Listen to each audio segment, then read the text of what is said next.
Space, the final frontier. This is the Observer's Notebook, the official podcast of the Association of Lunar and Planetary Observers. Its mission to explore the solar system, to seek out new observations and data, to boldly go where no podcast has gone before. And now the host of the Observer's Notebook, Tim Robertson. Hello and welcome to episode 63 of the Observer's Notebook podcast, the official podcast of the Association of Lunar and Planetary Observers. I am Tim Robertson, the host of the Observer's Notebook, and also I coordinate the training program within the ALPO. I want to thank you for downloading and listening. The ALPO collects and analyzes observations of various solar system bodies and associated phenomenon, and publishes detailed reports concerning these bodies in its quarterly publication known as the Journal of Association of Lunar Planetary Observers, otherwise known as the Strolling Astronomer. This podcast depends upon donations from you, our listeners, to keep it alive. If you enjoy what you hear on the Observer's Notebook, you can donate to it via Patreon. You can give as little as $1 a month. If you feel even more generous, for $5 you receive early access to the podcast before it goes public. For a monthly donation of $10 you receive a copy of the Novice Observer's Handbook, which is an official handbook of the training program in the ALPO. And for $35 a month you get 1 year's membership to the AL, and also you receive producer credits on the podcast. You can help us out by going to www.patreon, that's patreon.com/Observer's Notebook. If you'd like to join the ALPO, you can for as little as $18 a year. For more information, visit us on the internet at www.alpo-astronomy.org. And we're also on Facebook. Just search for ALPO Astronomy, and the Observer's Notebook also has a Facebook page. Just search for Observer's Notebook. If you enjoy what you hear on the podcast, please subscribe. That way you never miss an episode of the podcast. And if you really like us, go on to iTunes and give us a 5-star review and write up something nice. I'd really appreciate it. And now, this episode of the Observer's Notebook.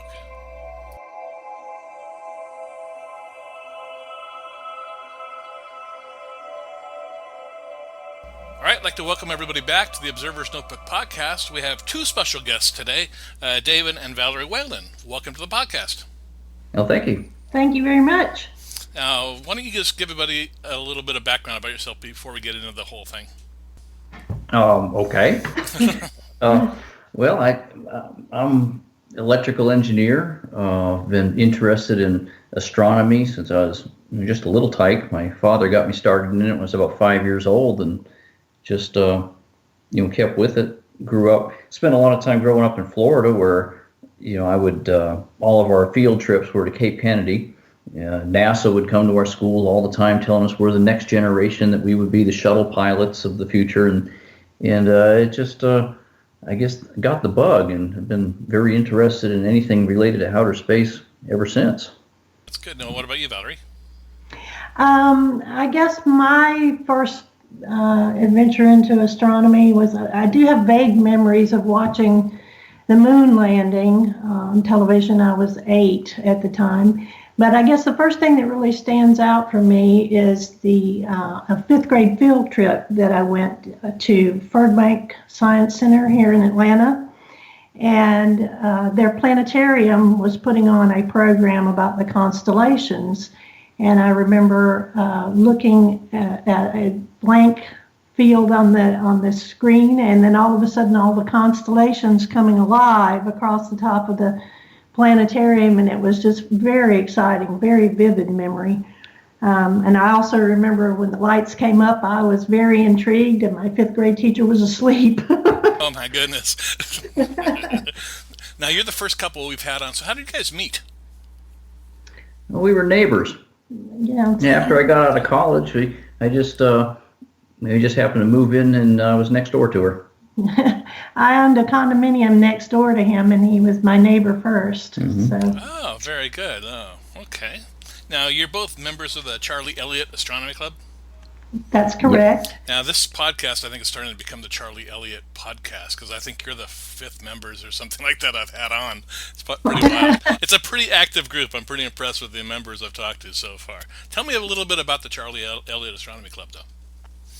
Oh, it's a great group. When we got our first telescope and weren't sure what to do with it, and Valorie stumbled onto them on the internet and just contacted them. And Teo Ramakers was the director at the time. He said, "Hey, come to the meeting. Come on out. We'll hang out." And we've been going ever since, and it's very vibrant. I mean, there's a lot of help. Everybody wants a lot of outreach being done through that group. Lots of talent there, and they've just been really helped us along. Yeah, they were very, very welcoming and encouraged us to just bring whatever scope we had, which at the time was just a little 130 SLT, our first scope that I had given David for Christmas. And we were just intrigued with the idea that you could take a scope out onto an observing field and plug some coordinates into it, and it would go and show you whatever it was you were looking for without you having to know where it was. Technology, isn't it great? Isn't it great? But, since then, our telescopes collection has grown quite a lot. I guess you could say we've been bitten by the aperture bug, and now we have 11 scopes. 11 scopes? 11 scopes, right. Oh my goodness, it's nice to have astronomy spouses. Wow. I've committed the cardinal sin of having the telescopes stored in the living room, which I'm to understand from a lot of astronomy wives that you should never do that. Yeah, I just got a new one a couple weeks ago, and it's sitting in my kitchen right now. My wife keeps thinking, "How long is this going to be here?" Oh no, she makes me set them up. Put the Dob in the dining room. We're gonna have people over. That's funny. Wonderful. Now, Valorie, you mentioned that it was a planetarium show that really got you into astronomy. Yes. What about you, David? Like I said, it was probably my father. Oh, okay. He had a little bitty telescope, little refractor, and I remember, being outside in my pajamas. He says, "Look, this is Saturn." "No, that's cool, Dad. I want to go to bed." And and this went on for a long time, and actually accidentally learned some things. So. Wow. Now, was your first telescope the one you bought together?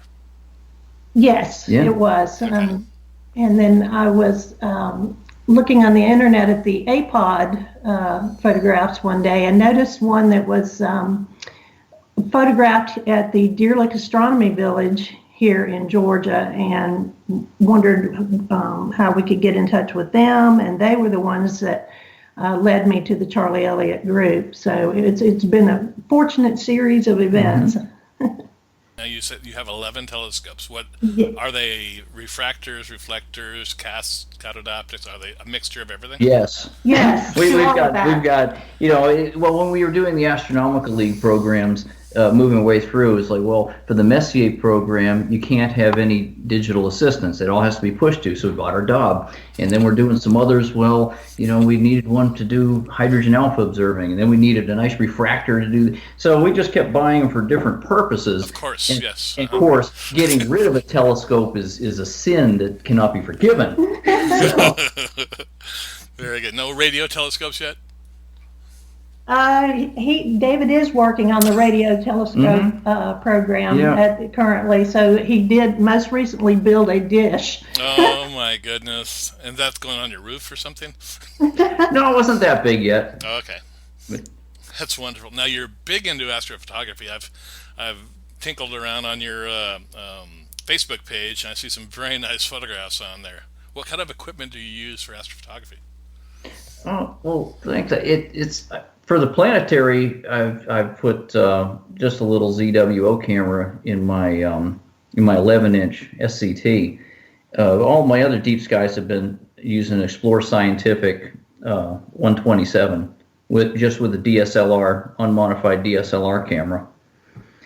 But really, the bulk of my time is spent in visual observing. I like the astrophotography. It's just time under the skies is so precious, and we've been working heavily on these observing programs that my AP has taken a back seat.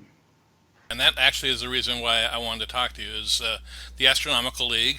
Most of you know that it's a group of astronomy clubs throughout the country, and they have different observing programs that you can do. And the two of you just received the Master Observer Award, correct? Or recently? That's correct. Now talk to me about what you had to go through in the different programs that you did. Well, as the master requirements set out, you have 5 programs that you're required to do, and then 5 electives that you can choose your interest from there. And for us, it became an issue of, timing, because if one scope was meant to do one thing and one scope was meant to do another, we had to make sure that we shared time on those scopes and didn't overlap. I hate to tell you, you can see deep sky objects with a refractor too. You really can. The Messier program required that we have no digital assistance, so you can turn that off, right? If one of us was working on that and the other one needed the job, we had to schedule around each other. I see. Okay. So what were the programs that you did? Well, we did the Lunar Program. And what is the Lunar Program? Well, some of the requirements. I mean, the first, the lunar is you have to look at 100 features on the surface of the moon. You have to locate them, look at them, and more or less check them off. And that's probably one of the most basic programs in the AL, and a very rewarding one to get started with. Do you have to make sketches of them, or just check them off a list? No, not in the Lunar one, no. Just a little description. You don't have to draw anything. Okay. The Lunar one. Now, if you want to progress to the Lunar 2 program, then yes, there's a lot of sketching involved in that, to sketch different craters at different times of the lunar cycle. Okay. And that's much more involved. Okay.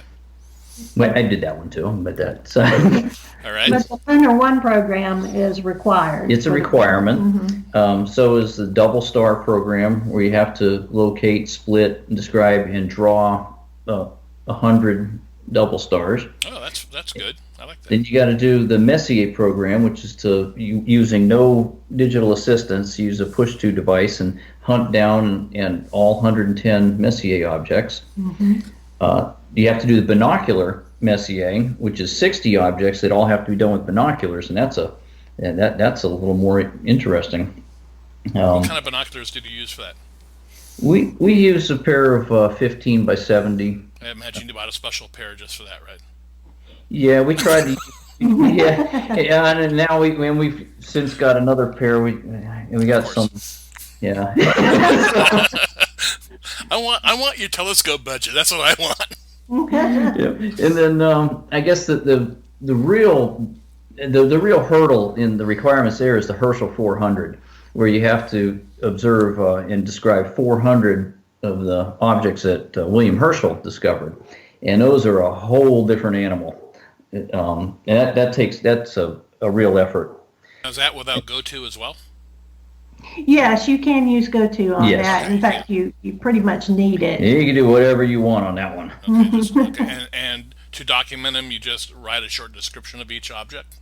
Right. Yeah, and they require different programs require different things to be recorded. I mean, everything is the time and date and seeing conditions and things like that. But if on the Herschel, it's just a basic description of what you see. Some of them you have to, like on the globular cluster program, you got to describe the globular cluster and give its Shapley-Sawyer concentration class.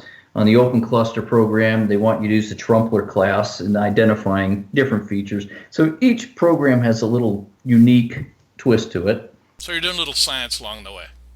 Yeah. Oh yeah, and some of the more, I don't want to call them simplistic, but some of the more easily attained programs, like the solar system program, you have to look at Jupiter and plot its moons every day for a full cycle, which is about 17 days. And I tell you, after doing that, it's just really interesting. You look at Jupiter a lot, you say, wow, that's fantastic. But when you study how the moons are moving over a 2.5 week period, and when you're done drawing a little picture, it almost looks like that sinusoidal thing you see in sky and telescope, and you say, hey, I did that. Mm-hmm. Yeah, I think one most amazing things I first saw when I was young was a Galilean eclipse. Right. Where the moon is there and it's gone because it's gone behind the shadow of Jupiter, and it's just, wow, there's motion going on, and I actually saw it through my telescope. And you can do that with a really small telescope. Right. We've done that at outreach events too. We'll have a whole bunch of kids out there, and during the evening, always be one kid. There'll be a whole school of kids out there running around chasing, but there'll be one that's always really interested. And we've had him at an outreach where a moon was approaching the limb, and he kept coming back and begging his parents, "Can I stay a little later? I want to see it disappear." And it was really neat. That's very cool. Now, you said you have to complete 5 of these programs to get the Master Observer Award? Well, there's 5 requirements. 5 requirements. Right. Then you have to achieve 5 more. Oh, okay. Out of the list, there's 50 or so right now, and you pick 5 more that you need to complete. So for a total of 10 to achieve a master. Now, how did you tackle these? Did you do them one at a time? No, some of them overlap. Some like it's not a big deal to do the double star program and the Messier at the same time, because you pick the right time of year. It doesn't take you a whole night to clean out the sky for the objects that are available at that moment. And different programs require different aspects of the sky anyway. Like, you don't need pristine skies to look at double stars, but you need very, very dark skies to see the Messiers or the Herschels, for example. So what we would do is look at the set of doubles that we had to do, and then in the early evening, and then progress into the Messier and then to the Herschels if we were overlapping any of those things.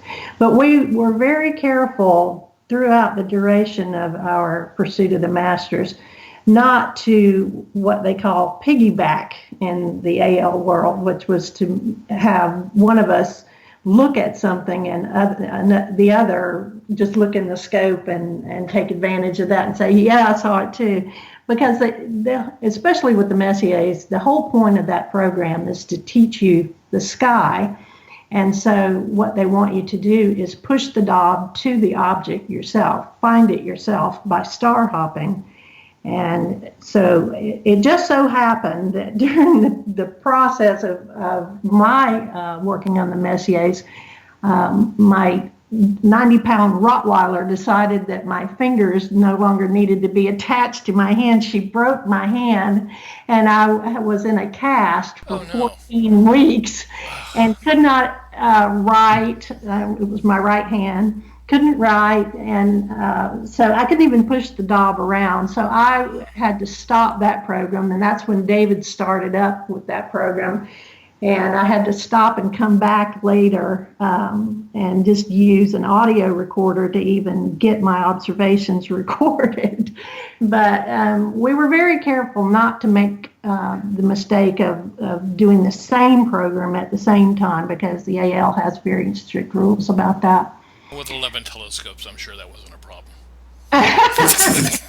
We tried not to. Yeah. Well, we didn't have that many then. It was it's grown. Because once we got the Masters, these programs for us were kind of like potato chips, I mean, we finished the 10, and I said, well, that can't be all there is. And of course, there's 50 programs, and so we kept rolling.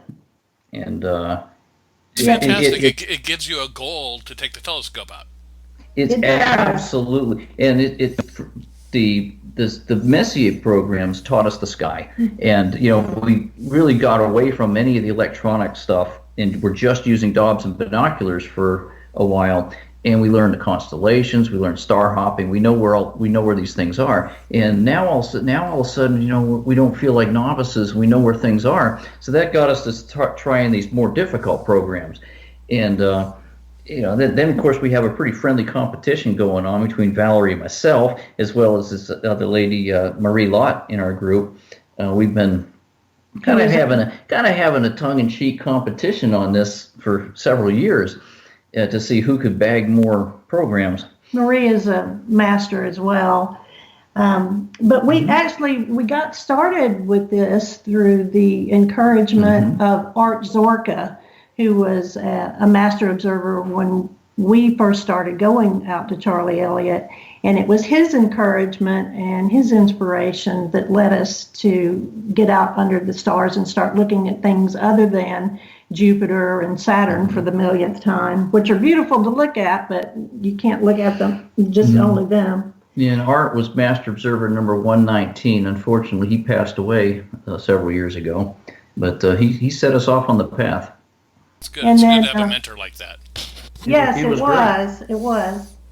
And we also came across a Sky and Telescope article that was written by Ted Forte, and I wanted to say thank you to him because it was his article of our observing programs for you that really spurred us into wanting to do planned observing and schedule these around these different events so that we made sure that we would see these things, see this comet or watch the retrograde of Mars or whatever. He had a very nice article, and I remember saying to David, I want some of the pens, because he had a picture of all of his pens in the article, and he was quite inspiring as well. That's fantastic.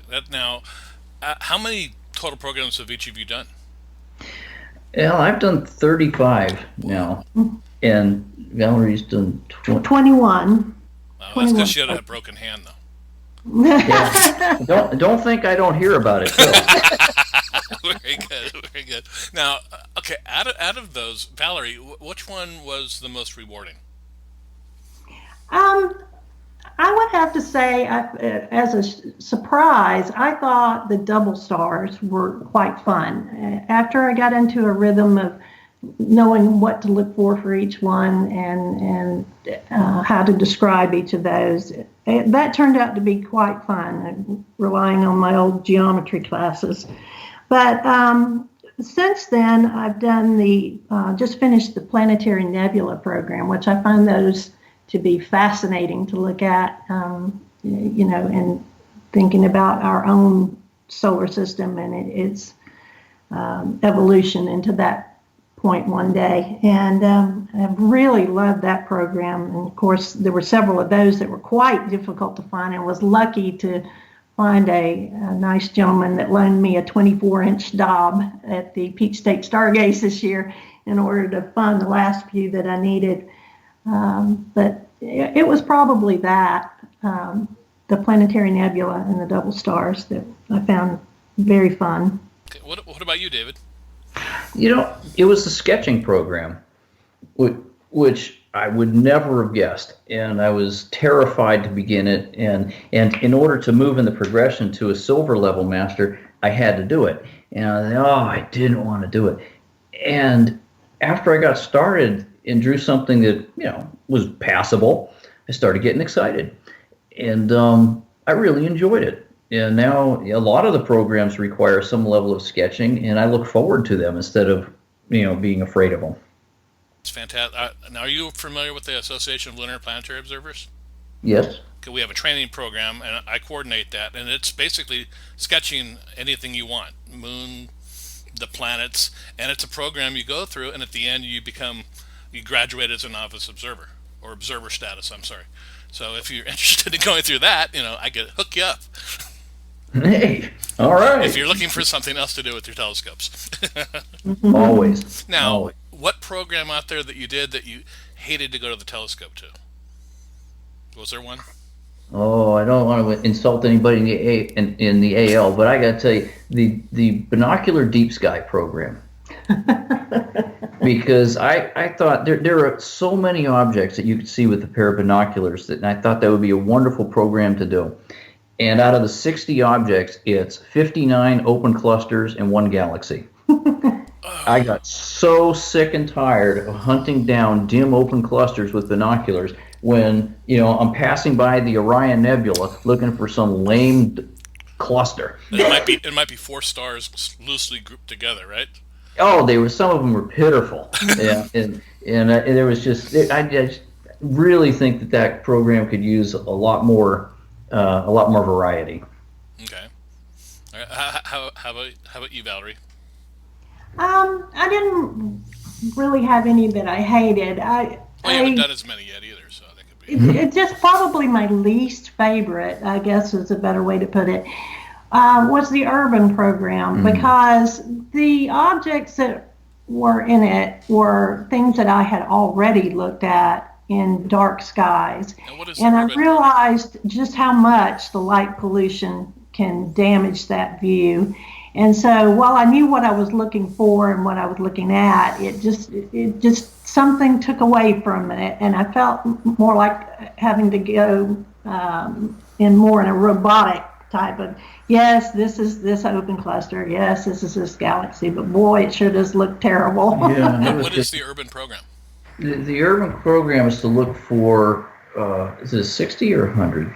I believe it was 100. I think it's 100 wonderful deep sky objects, bright enough to be seen from a light polluted area, which we live in a horribly light polluted area.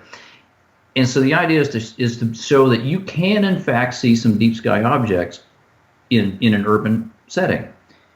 It's so disappointing, the objects that you're looking at deserve so much of a better view than what the light polluted area gave to them. But that was the point of the program, was to show that there are still some things, deep sky objects, that you can see even from a very polluted area. Okay, what did you learn along the way? Plan your observing. Know what you want to see and get as much homework done out of the way before you go, because once you get out there, you don't want to be fiddling around with your notes or whatever, trying to figure out, now what am I supposed to do? Look at what you're supposed to do before you go, because the time under the sky is premium, so you don't want to waste that. How about you, David? No, I was hoping you were going to skip me on that. What have I learned? Well, what she's saying about, to get the most out of your observing, we spend way more time. I spend way more time here at the house preparing and afterwards, cleaning up my notes than I do actually looking through an eyepiece. But that's to really maximize the time on the field. But I think that the thing we learn most is that you can do this. I mean, we learned how right ascension and declination means. It's not a magical word. It's not something that only scientists can understand. And we learn how you can see the sky change night to night and season to season. And if you miss it, the movie repeats again next year. And it's just we learn so much that we as amateurs can observe and see for ourselves, and not just have to rely on pictures off of Google. That's very good. How long did it take you to go through the program to get to the observer status, the Master Observer Award? To get to the Master status, what, 4 years? Well, I started in July of 2014, and the Master status was awarded in September of 2016, so just over 2 years. 2 years, 3 years, yes. And we were working on them some before then, but not really so much in earnest. It was Art Zorka who said, start writing your observations down. And at that point, when we first did the Lunar Program, that was my first program. I made sure that I marked dates and times and that sort of thing.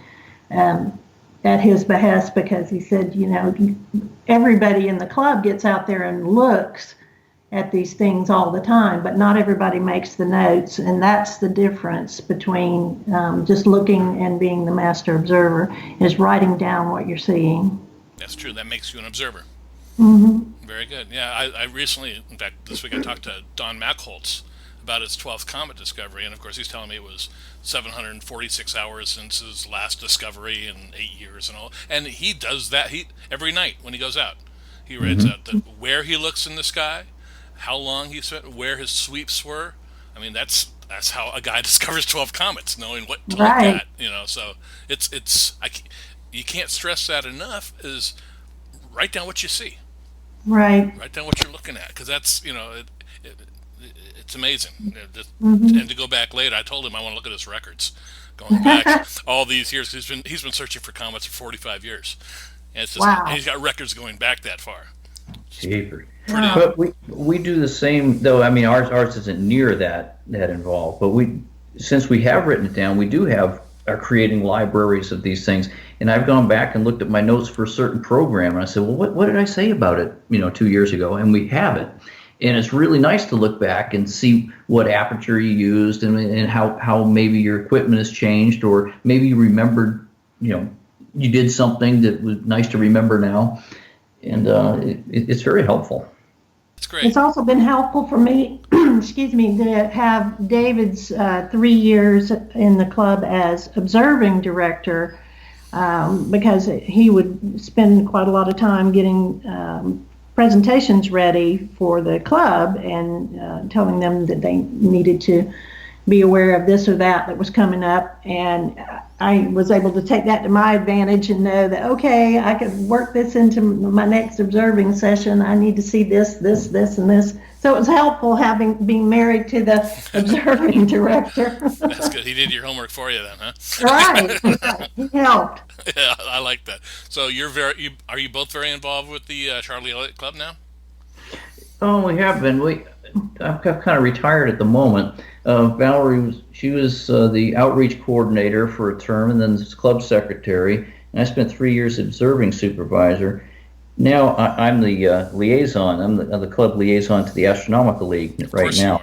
That makes complete sense. I'm sure you've motivated others within the club because it sounds like a pretty large organization. Well, it's not about motivation. Valorie spent a year teaching one of the classes. One of the best programs that somebody should try as a beginner is the Constellation Hunter, where you have to hunt down and draw the star patterns and the constellations and name all of the major stars in 39 of the constellations that you can see from the northern hemisphere. And it was really a wonderful thing to do because, first of all, it's a naked eye thing you do out there with a tablet, and it's just no problem. Well, we learned so much from it. Valorie took it upon herself to offer it as a course and taught it to a group of people for a year. Every month she went out, met with the group, and she, helped them out. And when they were done, they all received certificates and pins from the Astronomical League. Oh, fantastic! So you worked them through their merit badge, basically. Correct. I had the gracious permission of Cliff Mygett, who is the coordinator for that program, and he gave me permission to teach it as a group because it's designed to be done as on a self-taught basis.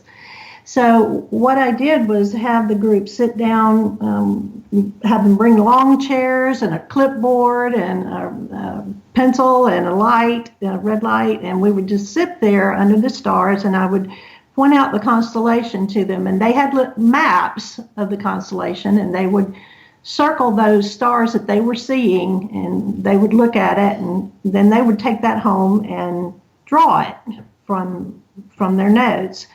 And they were able to complete the 39 required constellations. They did a 40th one, and then they did one of their choice. So they went above and beyond. We had 11 people that started that program, and we had 6 in the group that finished together, and then a 7th member who, through family obligations, wasn't able to stay with some of the meetings. So he is still, to his credit, trying to finish that, and it should be finished next month. So that would be 7 of the 11 that started managed to get their first AL pin together. And it was very rewarding watching them come along. They were a little timid and unsure of themselves in the beginning, not knowing if this was something that they could do.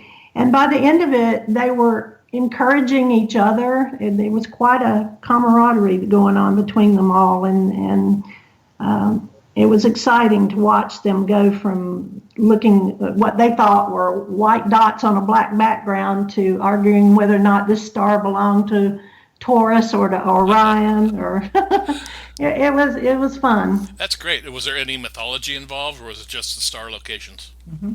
A little bit.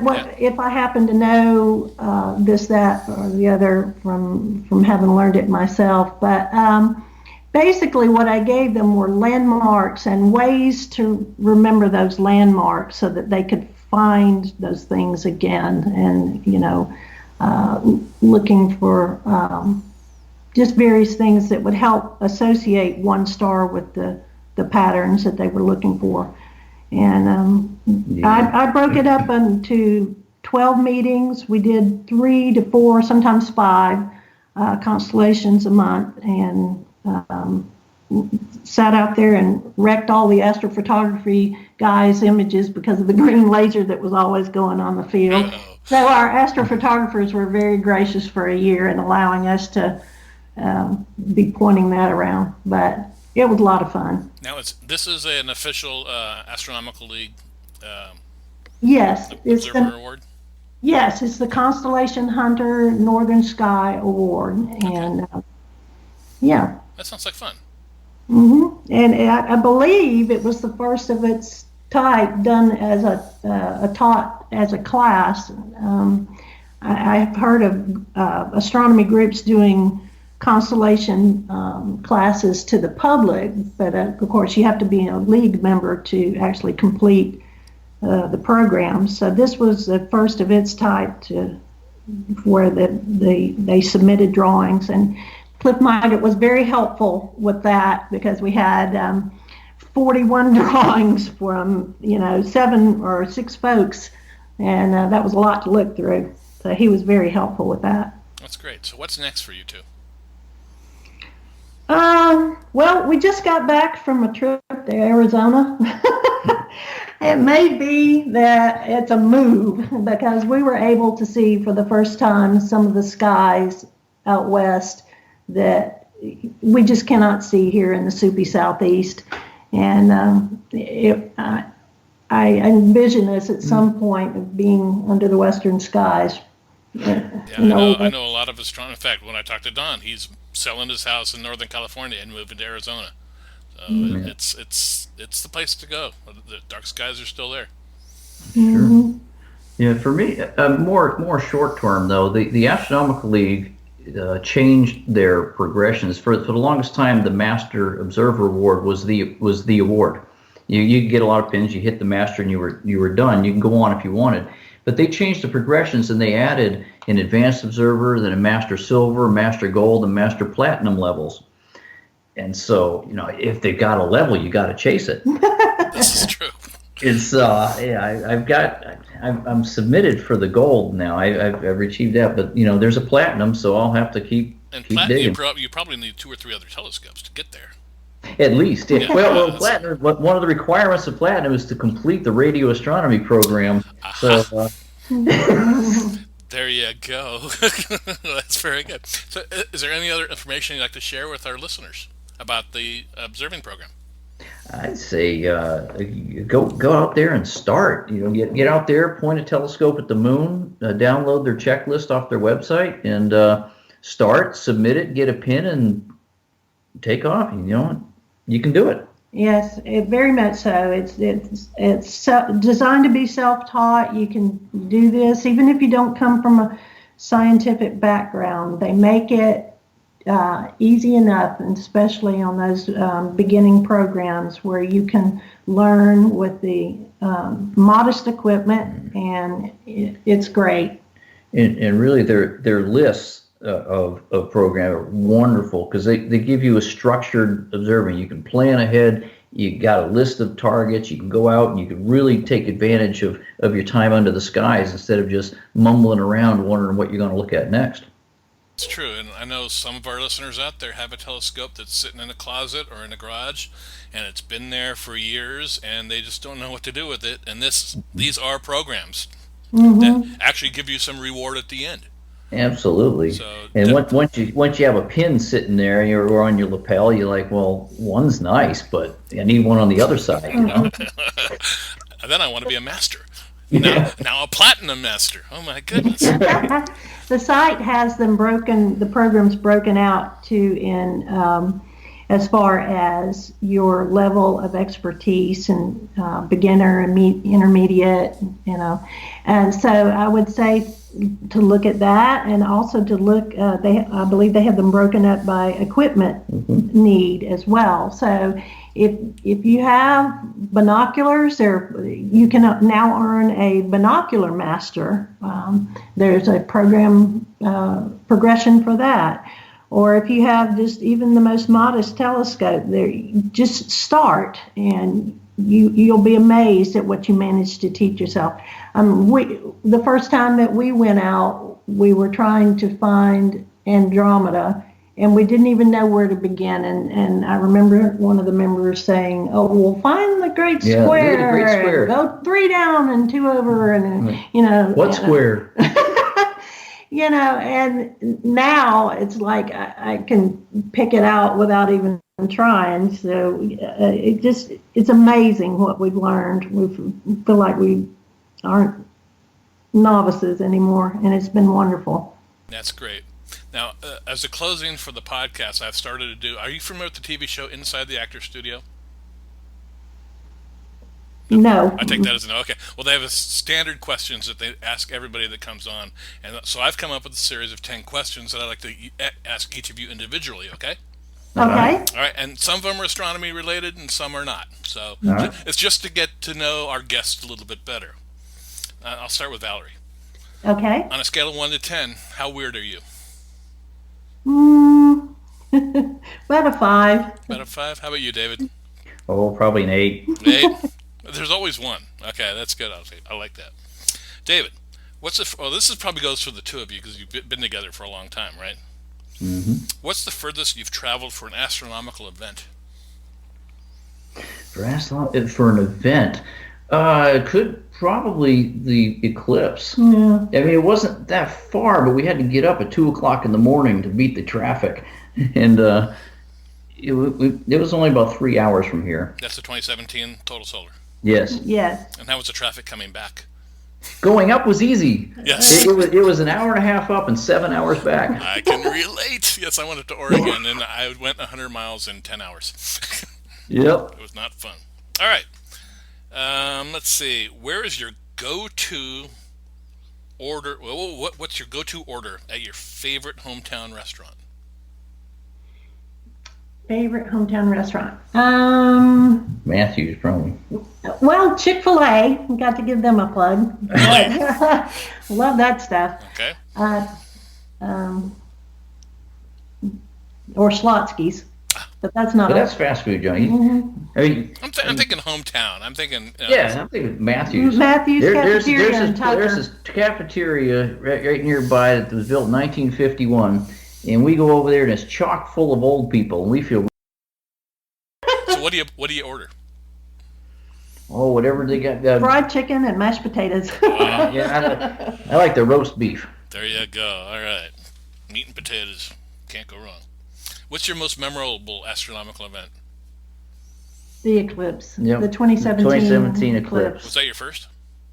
Yes. And you're looking And forward we got to the next one, right? We got right under totality. We were right there. We had, it was fantastic.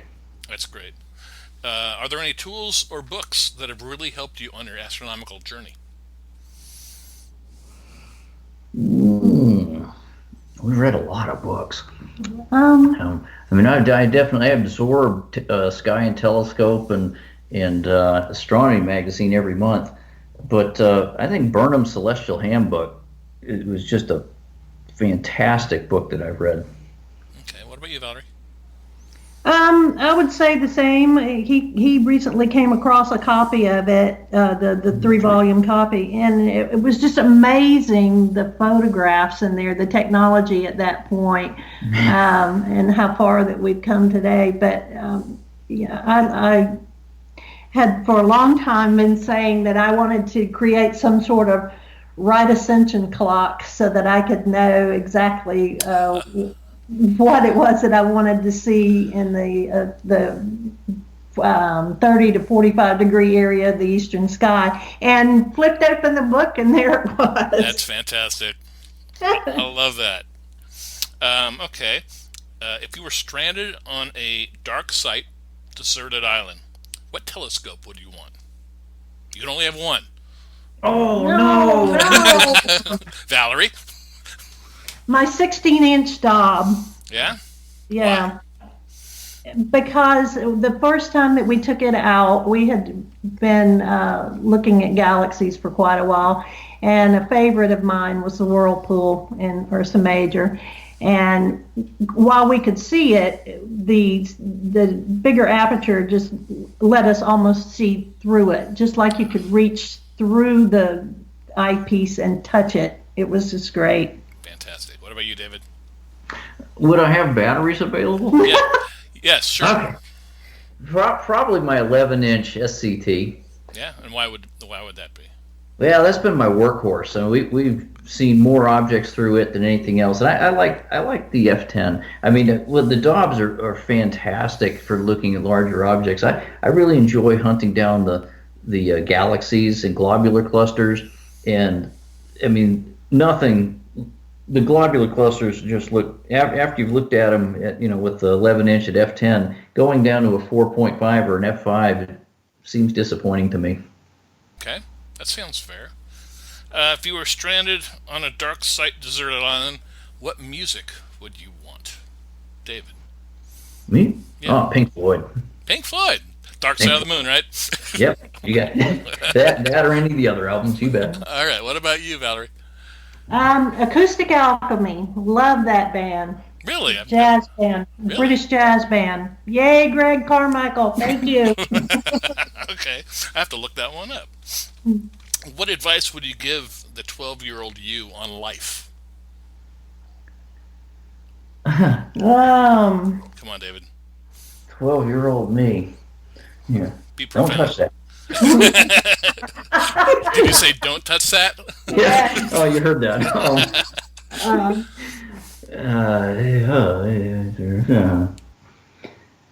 Don't take too many things very seriously, and get out under the stars because it gives you perspective. I love it. Come on, David, give me one. No, I got to do something real, huh? Yeah, I would say I'd probably tell me to have more fun. Okay.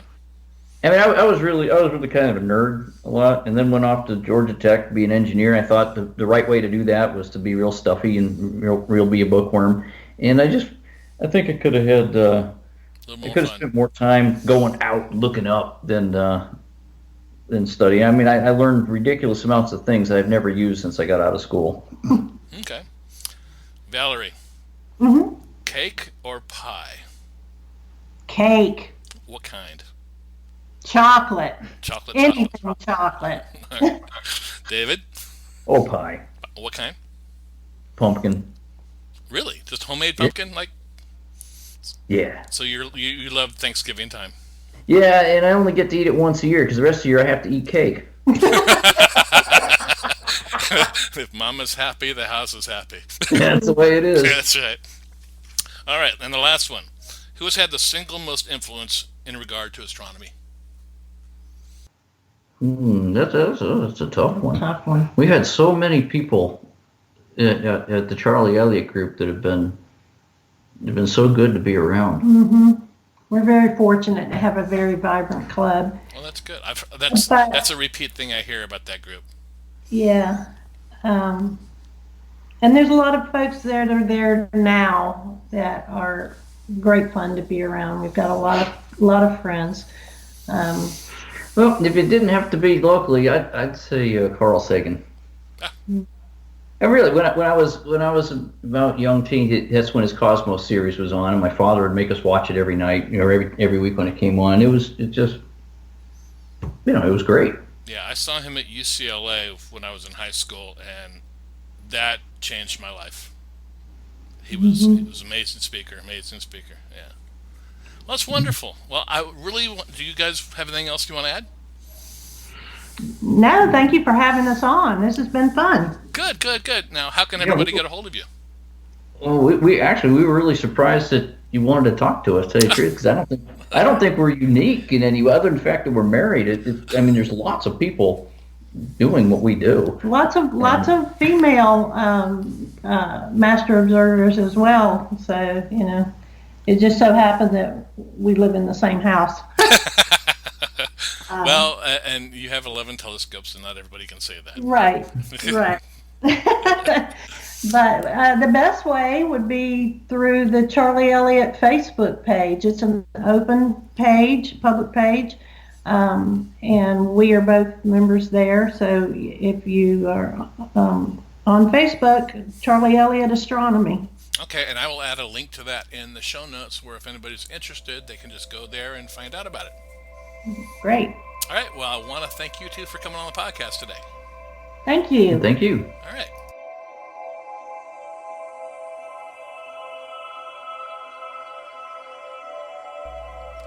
Well, that'll do it for this episode of the Observer's Notebook. I really want to thank our special guests. First time I think we've ever had two guests on at the same time. David and Valorie Whalen coming on and talking about the Astronomical League and how they became the Master Observer Award winners for that organization. Thank you very much, David and Valorie. We upload new episodes of the Observer's Notebook every few weeks. You can subscribe to us on iTunes. If you do, please rate and review us. I really appreciate it.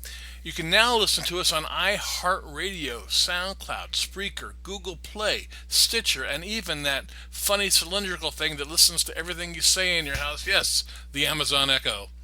You can help support the podcast by donating to it via Patreon. You can give up to $35 a month, where we receive 1 year's membership to the ALPO and producer credits on the podcast. And with that, I want to thank our continued producer of the podcast, Steve Siedentop, for his generous support of the Observer's Notebook. Thank you very much, Steve.